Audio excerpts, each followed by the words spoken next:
1972 में ये स्टेडियम का निर्माण हुआ। उस समय सुब्रमण्यम साहब डीएम हुआ करते थे।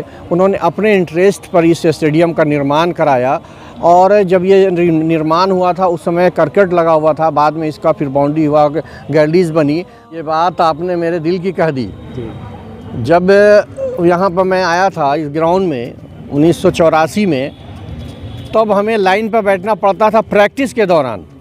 वहाँ पे सभी सीनियर खिलाड़ी हुआ करते थे। Bihar state electricity board, transport, Bihar police, मतलब गया ज़िला में 5 टीमें ऐसी थीं जो सरकारी टीमें चलती थीं और वहाँ डायरेक्ट बहाली होती थी। खिलाड़ियों का जब तक 12 साल और 14 साल के बाद से उनका ट्रेनिंग नहीं होगा प्रॉपर, उनके रहने का, खाने का, उनकी पढ़ाई का, उनके खेलने का सारी व्यवस्था आपको देना होगा, तभी बिहार फुटबॉल में ऊपर होगा या और भी अन्य खेलों में भी। आज हरियाणा, पंजाब, महाराष्ट्र, गुजरात, अब जो है सो धीरे धीरे गुजरात काफ़ी ऊपर आ रहा। आज जो इंटरनेशनल लेवल का स्पोर्ट्स कॉम्प्लेक्स जो राजगीर में बना है, जीतन राम मांझी जब मुख्यमंत्री हुए थे कुछ दिनों के लिए, उन्होंने अनाउंस कर दिया था उसके लिए वहाँ पे भूसंडा में बनाने के लिए वर्ल्ड स्पोर्ट्स कॉम्प्लेक्स, पर वो बाद में फिर वो नालंदा चला गया। आप देख रहे हैं विज़न आजकल और मैं हूं इमरान अली। शख्स से शख्सियत बनने की कहानी सुनेंगे आप खुद उन्हीं की ज़बानी। Face to face with Imran Ali में हर बार आपकी मुलाकात कराते हैं एक नई शख्सियत से। इस बार मैं पहुंचा हूं गया जी में, और गया जी का गांधी मैदान है और गांधी मैदान के पश्चिमी दिशा में जो बना हुआ सुब्रमण्यम स्टेडियम है, जहां खिलाड़ी खेल प्रतिभा अपने प्रदर्शन को लेकर गया जी से सीखते सीखते राज्य और देश स्तर पर अपनी प्रतिभा को दिखाते हैं। और ऐसे खिलाड़ियों को जो लोग बनाते हैं, जो मेहनत करते हैं, जो खिलाड़ी तैयार करते हैं, वो उन्हीं में से हमारे साथ बातचीत करने के लिए हैं खतीब अहमद साहब, जो कि बिहार फुटबॉल संघ के उपाध्यक्ष हैं। और इन्होंने जो फुटबॉल को लेकर जो संघर्ष किया, फुटबॉल के बारे में जो ये जानते हैं, फुटबॉल खिलाड़ियों को किस तरह इन्होंने आगे बढ़ाया है, ये तमाम चीज़ों को लेकर हम इनसे बात करेंगे। सर, सबसे पहले आपका विज़न आजकल में स्वागत है। धन्यवाद। मैं खतीब अहमद, सचिव गया ज़िला फुटबॉल संघ, उपाध्यक्ष बिहार फुटबॉल एसोसिएशन। सर, ये फ़ुटबॉल की दुनिया का जो सफ़र रहा आपका, आपने जब युवा होंगे, कम उम्र के होंगे, तब से आपने फ़ुटबॉल में आपकी रुचि बढ़ी होगी और ऐसे करते करते आपका सफ़र यहाँ तक आया, तो क्या सफ़र रहा आपका? जी, जहाँ तक शुरुआत की बात है तो मैं जब 8वां क्लास में पढ़ रहा था उसी समय से मैं फ़ुटबॉल खेलना शुरू किया। ये गांधी मैदान बहुत पुराना है। आज हमको 40 साल तो ज़रूर हो गया इस गांधी मैदान में आते हुए। और इस गांधी मैदान की शुरुआत मैं बताऊं कि जब मैं 8वीं क्लास में कासिम हाई में गया था तो उस ज़माने के हेड मास्टर ये इंटरेस्टेड थे कि खतीब तुम हमारे यहाँ रहो। पर हमारे एक और स्कूल है गया ज़िला में, वो है काफ़ी बढ़िया स्कूल है, हादी हाशमी उच्च विद्यालय। वहाँ के हेड मास्टर और खेल टीचर जो उस वक्त थे रागिब हसन, उन्होंने हमारा ट्रांसफ़र हादी हाशमी स्कूल में 9th क्लास में करा दिया। तब से ये शुरुआत हुई। और उस ज़माने में स्कूलों में जो फ़ुटबॉल हुआ करता था, आज वो डिस्ट्रिक्ट फ़ुटबॉल लीग में मेरे को देखने को नहीं मिलता है। पर फुटबॉल गया ज़िला फुटबॉल का मक्का कहला रहा था। आज थोड़ा थोड़ा वो मध्यम हो गया है, बिल्कुल जिसको मैं अभी डेढ़ तो नहीं कहूँगा, काफ़ी कमी आ गई है। युवाओं में इसका इंटरेस्ट कम गया है, जिसके कारण ये दिन हो रहा है। वैसे फ़ुटबॉल एक अच्छा खेल है। मैं सभी युवाओं से यही बार बार अनुरोध करता हूँ कि आप हर खेल खेलो, कोई खेल के लिए मना नहीं है, पर फुटबॉल खेलना है जिससे पूरी शारीरिक आपकी प्रतिभा सामने आती है, पूरे शरीर का आपका एक्सरसाइज होता है एक फ़ुटबॉल खेलने से। सर, अभी वर्तमान में ऐसी बातें आती हैं कि जितनी सुविधाएं खिलाड़ियों को मिलनी चाहिए या जो मैदान में जो सुविधा होनी चाहिए, तो वो प्रशासन की ओर से या सरकार की ओर से उस तरह की सुविधाएं खिलाड़ियों के लिए नहीं दी जा रही है जैसा दूसरे राज्यों में या दूसरे देशों में दिया जाता है खेल प्रतिभा को आगे बढ़ाने के लिए। आप किस निगाह से देखते हैं? देखिए, बिहार सरकार काफ़ी दिनों के बाद जागा है, या मैं कहूँगा काफ़ी वर्षों के बाद जागा है। धीरे धीरे जब से हमारे डायरेक्टर हुए हैं रविंद्र शंकरन, तब से इन्होंने और नीतीश जी ने लगातार इसके लिए प्रयास कर रखा है कि हर तरह के खेलों का वहाँ पे डेवलपमेंट हो, उनकी उपलब्धि हो। पर उसके लिए जो उनका जो तरीका है वो हम उससे थोड़ा सा डिफ़र करते हैं, चूँकि जब तक आप खिलाड़ियों को ट्रेनिंग नहीं देंगे, खिलाड़ियों का जब तक 12 साल और 14 साल के बाद से उनका ट्रेनिंग नहीं होगा प्रॉपर, उनके रहने का, खाने का, उनकी पढ़ाई का, उनके खेलने का सारी व्यवस्था आपको देना होगा, तभी बिहार फुटबॉल में ऊपर होगा या और भी अन्य खेलों में भी। आज हरियाणा, पंजाब, महाराष्ट्र, गुजरात अब जो है सो धीरे धीरे गुजरात काफ़ी ऊपर आ रहा। तो इन सब चीज़ों के लिए सरकार को उसमें मेहनत करना होगा। सरकार को सभी संस्थाओं से, सभी संघों से तालमेल बैठाकर इस काम को करना होगा, जिससे ही आपका स्पोर्ट्स और फुटबॉल ऊंचा होगा। मेरा एक सवाल होगा स्टेडियम को लेकर। मैं यहाँ पे आया हूँ और दूसरे खिलाड़ियों से भी बात करता हूँ, तो यहाँ के स्टेडियम के बारे में लोग थोड़ा दुख प्रकट करते हैं कि जिस तरह से इसका मेंटेनेंस, गया जी एक बड़ा शहर है, हिस्टोरिकल सिटी है, ये देश दुनिया में मशहूर है गया जी, और उस हिसाब से अगर गया के स्टेडियम को देखा जाए तो जो दूसरे शहरों में, छोटे शहरों में बिहार के या देश के जैसे स्टेडियम की हालत होती है वो नहीं है। तो क्या मांग होगी इसमें, या क्या कहेंगे आप स्टेडियम की हालत को लेकर कि इस पर क्या सरकार को कदम उठाना चाहिए, प्रशासन को? ये बिल्कुल सरकार की चीज़ है और सरकार को ही इस पे ध्यान देना चाहिए, चूँकि ये डिमांड बहुत सालों से चला आ रहा है। 1972 में ये स्टेडियम का निर्माण हुआ। उस समय सुब्रमण्यम साहब डीएम हुआ करते थे। उन्होंने अपने इंटरेस्ट पर इस स्टेडियम का निर्माण कराया, और जब ये निर्माण हुआ था उस समय करकट लगा हुआ था, बाद में इसका फिर बाउंड्री हुआ, गैलरीज बनी। पर ये 40 सालों में, 45 सालों में ये इसकी हालत बिल्कुल जर्जर हो गई है। और मैं सरकार से, हम हर खेल वाले, मैं खुद नहीं कि हाँ सिर्फ फुटबॉल वाले, हर खेल वाले ये डिमांड सरकार से बराबर करते आए हैं कि स्टेडियम का जीर्णोद्धार होना चाहिए, इसको फिर से बनना चाहिए।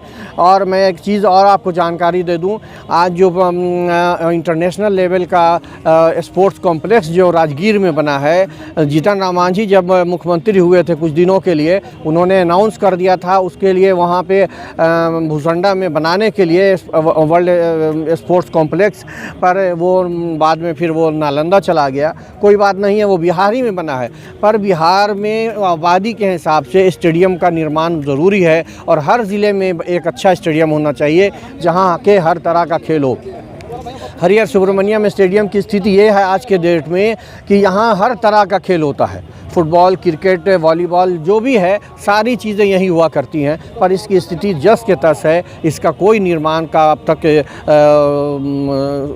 दिख नहीं रहा है कि कब इसका निर्माण होगा। जबकि हाई कोर्ट का एक मामला आया था, हाई कोर्ट ने भी इसको जो इसके रिपेयरिंग के लिए, इसको बनाने के लिए ऑर्डर कर रखा है।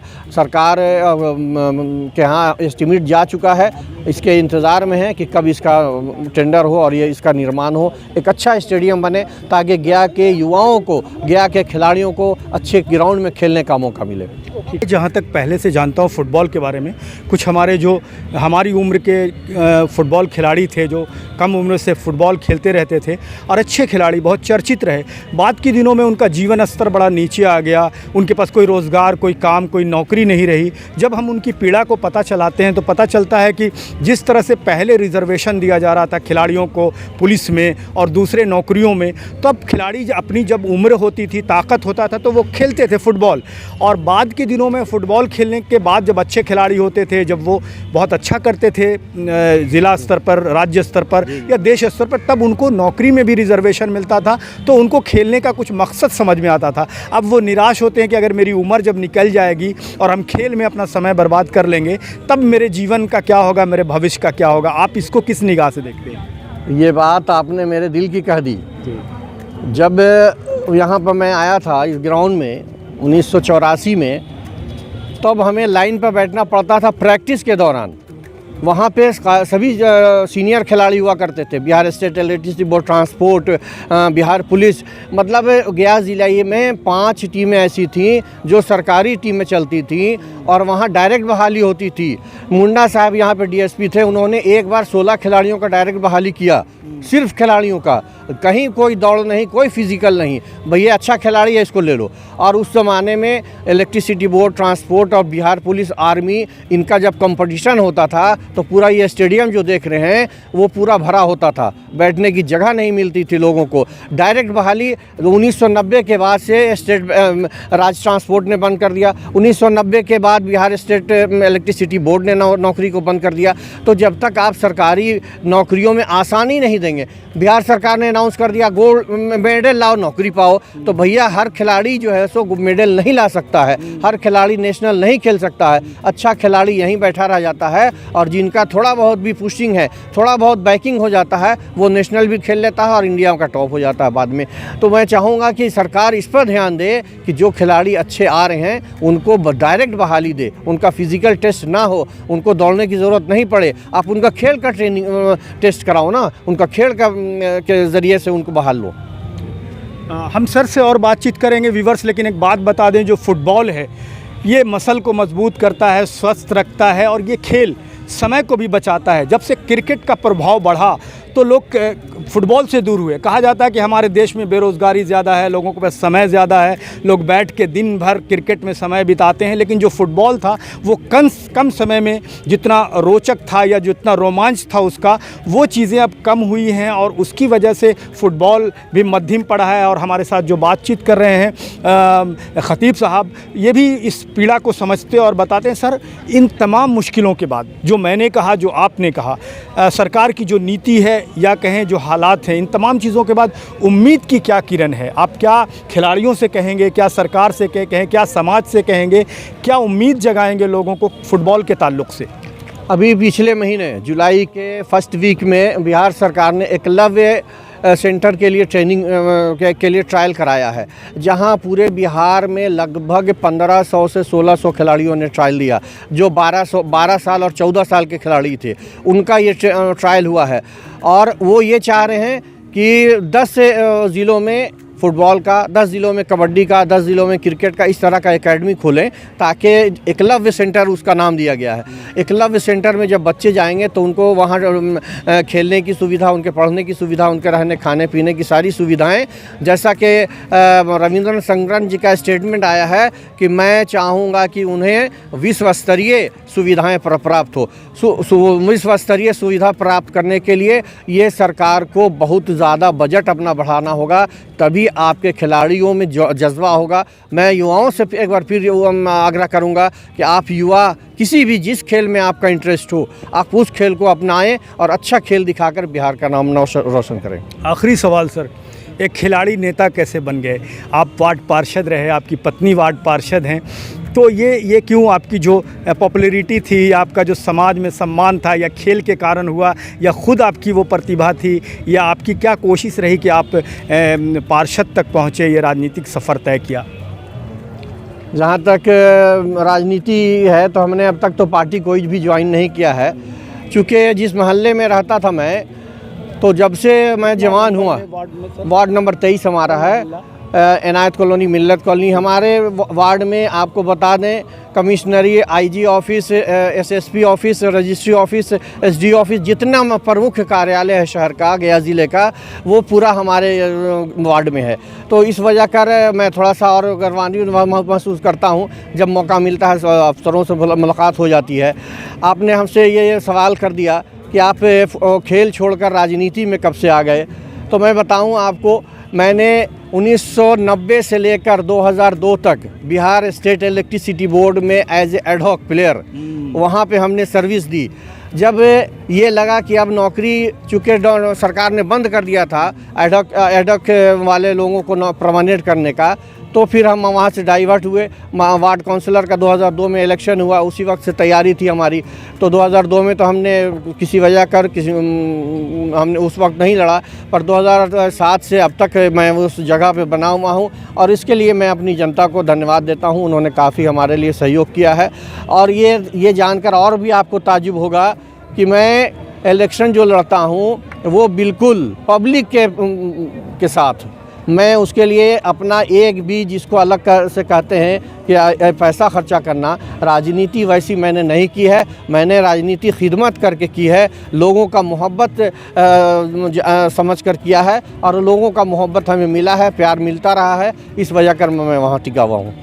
बहुत बहुत शुक्रिया सर हमसे बात करने के लिए। जी शुक्रिया, तो धन्यवाद। व्यूवर्स, ये थे खतीब अहमद साहब, पूर्व खिलाड़ी, फुटबॉलर, मशहूर खिलाड़ी, गया जी की धरती के ये खिलाड़ी जो बाद में फुटबॉल संघ के उपाध्यक्ष भी ज़िला के बने हैं। यहाँ गया जी में भी फुटबॉल संघ के पद पर हैं। साथ ही खिलाड़ी से ये राजनीति में गए। इनका साफ कहना है कि राजनीति मेरे लिए राजनीति नहीं, समाज सेवा है और वहाँ एक मैं सुख महसूस करता हूँ लोगों की सेवा करके। तो एक खेल प्रेमी, एक खिलाड़ी, एक खेल संघ का उपाध्यक्ष और एक समाज सेवी आप अपने जज्बात पेश कर रहे थे और आप बहुत सारी बातों पर इन्होंने रोशनी डाली जो ज़रूरत है सरकार को समझने की, समाज को और खिलाड़ियों को। व्यूअर्स, हमसे जुड़ने के लिए बहुत बहुत शुक्रिया।